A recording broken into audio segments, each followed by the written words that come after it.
Let me say this right now. Discipline is not a habit. It's a freaking personality transplant. You think you need more motivation? You don't. You need a funeral for the version of you that keeps making excuses. Because until you kill that soft voice in your head, the one that says, you deserve rest, you've done enough, maybe tomorrow, you'll never meet the monster you were born to become. So buckle in, because this story doesn't end with good vibes. It ends with identity, death, and resurrection. Section 1. Mindset shift. Discipline is not what you think. You've been lied to. You've been told discipline is this neat little morning routine, that it's reading 10 pages a day, drinking lemon water, waking up at 5 a.m. like you're in a Nike commercial. That's not discipline. That's decor. Real discipline, it's war. It's crawling through your own weakness with bloody knuckles and no one watching. Discipline isn't what you do. It's what you become. It's the part of you that shows up after your motivation was found murdered in a ditch. And once you get this, once you understand that discipline is not a task list but an identity shift, you stop negotiating with your feelings. You stop seeking comfort. You stop chasing dopamine. And you become something terrifying. Consistent. Because let's face it, most people don't fail because they're lazy. They fail because they think like lazy people. Change the way you think, and you change who you are. Section 2.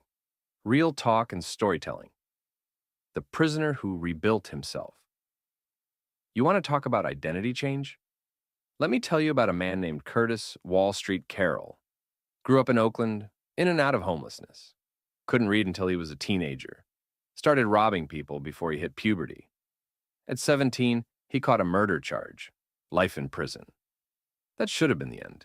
But in that cage, something broke, and something woke up. He taught himself to read. Then he taught himself the stock market.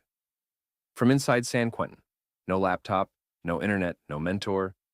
You know how hard it is to develop self-discipline in prison, where survival depends on fear and impulse. But he built it anyway. Not because someone told him to, because he got sick of being the same version of himself over and over. He stopped identifying as a criminal and started identifying as someone who could master his mind. He became so disciplined, inmates nicknamed him Wall Street. That's what real change looks like. Not a glow-up, not a TED Talk.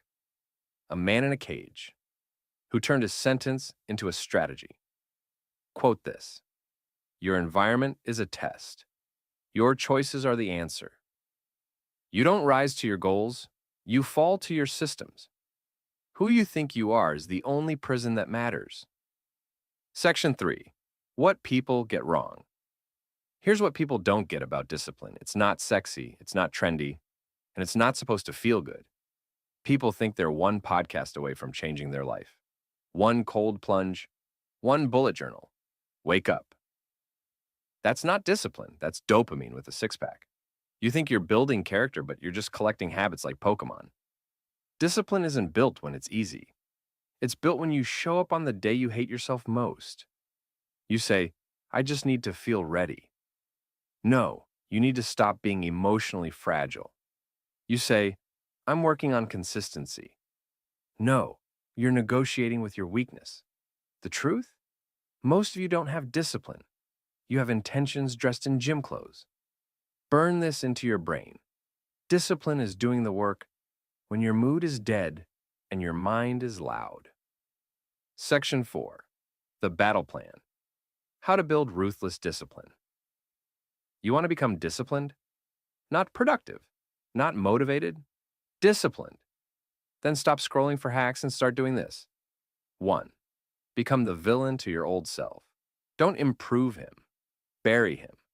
That soft version of you, he's dead weight. Be the voice that says, we don't do that shit anymore. 2nd, set a code, not goals. Goals are wishes. A code is a law. Mine, wake up before the sun. Move iron every day. Create more than I consume. No 0 days. You break the code, you pay. 3, remove options. If it's not on the schedule, it doesn't exist. If it's not aligned with the mission, it's a distraction. If it tempts your weakness, destroy it. Your willpower isn't meant to fight, it's meant to enforce. 4, embrace the boredom. Discipline is boring. It's not aesthetic. It's not flashy. It's brushing your damn teeth with purpose. When you can suffer routine without losing fire, you become elite. 5. Train in silence. No one needs to know you're grinding. Shut your mouth. Let the results leak. Loud results, quiet work. Here's a line you'll want tattooed to your soul. Discipline is the muscle, identity is the frame, and pain is the gym. Section 5, Mastery and Longevity. Becoming unstoppable. The most dangerous person on earth, not the loudest, not the smartest. The one who doesn't stop, that's it. Not talent, not luck. Relentless execution over time. Brick by brick, set by set, day by day. And when it gets dull, when it feels like you're grinding for no payoff, that's where most people fall. But not you. Because now you know. You don't need motivation. You don't need hype. You don't even need to feel good. You just need to remember one thing. You do it anyway. You get up, you move, you fight. And slowly, the world starts folding to your will. Look, this isn't just about building discipline. It's not about checking boxes. It's not about hustle culture. It's about becoming someone you fucking respect. Someone you don't have to apologize to in the mirror. Someone who can look their own reflection in the eye and not flinch. Because here's the truth most people choke on. You can't love yourself through lies. You can't build self-worth on a foundation of skipped promises, and you can't fake being someone who shows up. The version of you you've been running from? The one that snoozes alarms, bails on workouts, scrolls through guilt, promises change but never delivers?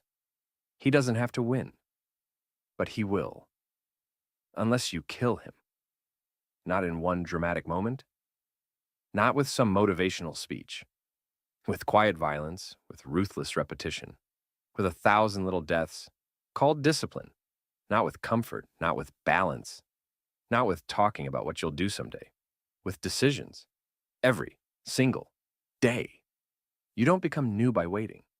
You become new by bleeding for it, by walking through the fire that everyone else avoids, by choosing suffering on purpose, because you know comfort never made a killer. The identity you want, the beast you keep imagining in the shower, that next level version of you that moves different, talks different, walks into rooms like he owns gravity, he's already in there, but he's trapped, buried under your bad habits, suffocating under your self-pity, locked behind 1,000 tiny choices you keep avoiding, and every time you hit snooze, every time you skip leg day, every time you numb out instead of step up. You feed the old version. You starve the new one. You want to be someone new? Then suffer like someone new.